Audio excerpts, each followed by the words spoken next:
El agua es elemento fundamental para la vida de las personas y por supuesto de las plantas. Todos los seres vivos necesitan del agua, por lo tanto vamos a estar hablando sobre este tema junto a Ángel Bauzá. Un gusto saludarlo. Igualmente, sí. El riego tan importante, ¿no? Sí, como cualquier elemento vivo, el componente fundamental es el agua. Lo que sucede es que, por ejemplo, en las plantas, como nos dedicamos a hablar nosotros, a veces es bueno regar y a veces es bueno no regar. Todo dependiendo de las plantas, de las variedades.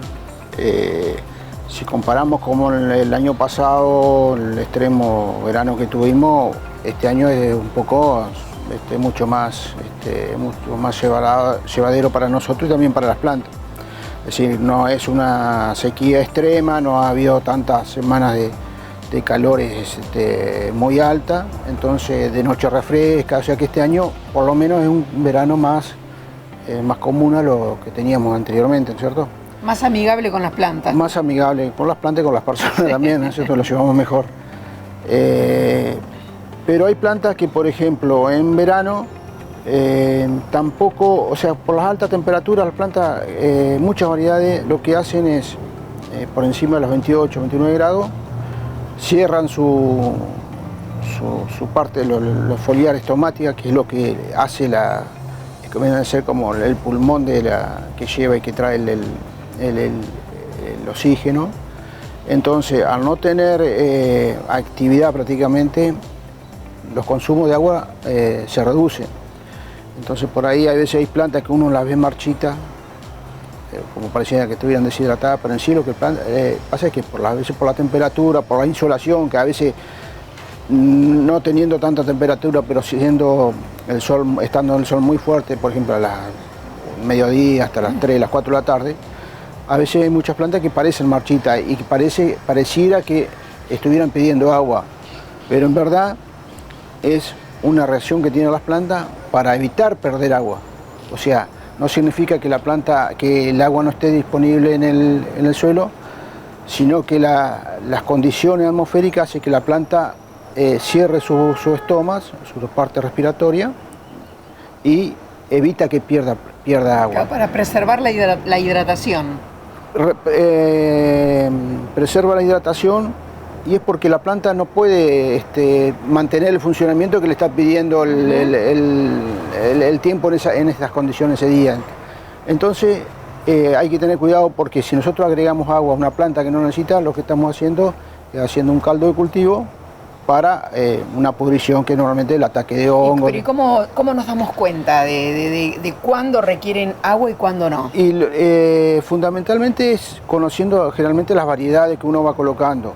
Este año no se ha mostrado ese efecto, digamos, de plantas que no necesitaban agua y uno las regaba como si fue el año pasado. El año pasado hubo una gran pérdida en determinados tipos de plantas, porque claro, uno pensaba que le daba agua porque necesitaba agua y verdaderamente lo que estamos haciendo es pudriendo las raíces. Generalmente todo lo que son las plantas de color grises o aquellas plantas, por ejemplo las suculentas, bueno, no tienen muchas muestras de deshidratación, pero son de poca agua, los cactus. Por ahí hay unas plantas que, por ejemplo, estando a pleno sol, tipo plantines, tipo alegría, tipo azúcar, que por ahí parecen que están pidiendo agua. Esas son plantas que no hay que regarlas cuando está, digamos, el sol con mucha intensidad. Y en estas condiciones de estos años, de este año por ejemplo, no es necesario tampoco regar todos los días.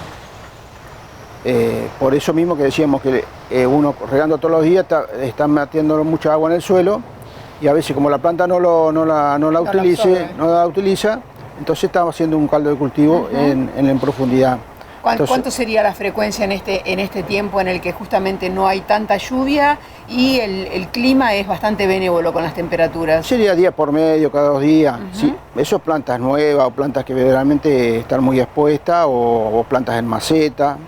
Pero ya después plantas que por ejemplo tienen 4 o 5 años, que ya están implantadas, que ya están desarrolladas en el lugar, o sea que tienen buen sistema radicular. Eso podemos estirarlo un poquito más, capaz 4 o 5 días, una semana, todo dependiendo, uno viendo el manejo del lugar. ¿Por qué es importante este tema del agua? Porque aparte la calidad del agua no es la ideal como para las plantas. Uno a veces lo ve cuando llueve, que las plantas enseguida reviven, cambian el color. Entonces, ese es otro tema, ¿no es cierto? La calidad del agua. Entonces, plantas que ya están prácticamente logradas, nosotros lo que tenemos que hacer un mínimo mantenimiento. Después, cuando afloje un poquito más la temperatura, sí podemos darle un poco más de agua. Tampoco eso de, a veces se riega una vez por semana y se deja la manguera como para que se moje todo. Que se inunde. Eso tampoco no es lo ideal. Eso no es lo ideal. Eso no es lo ideal. Las plantas generalmente tienen un desarrollo radicular, o sea, arbusto, ¿no es cierto? Estamos hablando de plantas chicas de los 15, 20 centímetros, o sea que medianamente lográndole la humedad en esa profundidad estamos. Usted habló de la calidad del agua. Háblenos un chiquitito con relación a esos lugares en donde el agua es muy salobre y donde el agua es dulce. El tema de la calidad del agua lo indica el pH del agua. Generalmente la mayoría de las plantas que cultivamos andan en un rango entre 6, 6,5. Y el agua comúnmente, el agua corriente, está a veces por encima de esos valores. Lo que para las plantas a veces no las hace buenas, principalmente lo que son los jazmines, las azaleas. Entonces, con los jazmines, que ya lo habíamos hablado un día, es preferible quitarle un poco el agua y no pasarlas de agua. Antiguamente se creía que el jazmín era una planta que consumía mucha agua, que tendría que mantenerse las húmedas. Pero la práctica ahora totalmente está dando que regarla 1 o 2 veces por semana, suficiente. La planta tiene como hablábamos, un sistema de retención de agua que la hace muy eficiente. Salvo únicamente cuando está brotando, que a veces los brotes son muy tiernos, a veces medio que se tienden a marchitar, bueno, o a veces refrescarla un poquito nomás el follaje. Pero, ¿y el agua de campo, el agua de pozo? Y generalmente también son aguas para la zona, son aguas duras, ¿no? Son aguas duras. O sea, lo que hace el tema de indicador del pH del agua es que nos indica los valores que a veces muchos micronutrientes, como el hierro, manganeso, boro, no están disponibles para las plantas, que son pequeñas, son micronutrientes, son pequeñas porciones de los nutrientes del suelo que la planta necesita, pero a esos valores no están disponibles.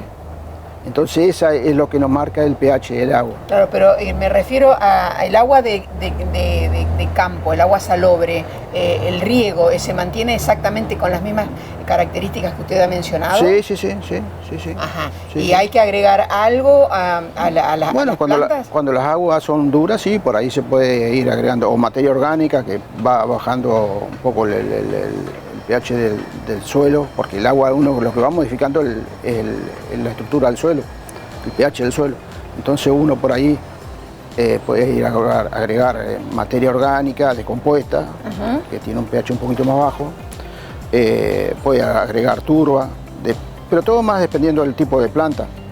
Normalmente no se hace, pero sí, por ejemplo, tiene azalea, tiene jazmín, tiene hortensia, que por ahí necesitan un pH entre 5 o 5,5, entonces sí, ahí necesitamos agua de vinagre, o sea, en un riego mezclarle unas cucharadas de vinagre o de jugo de limón, eso es muy bueno. Bien. Después vienen algunos ácidos, pero sería algo más...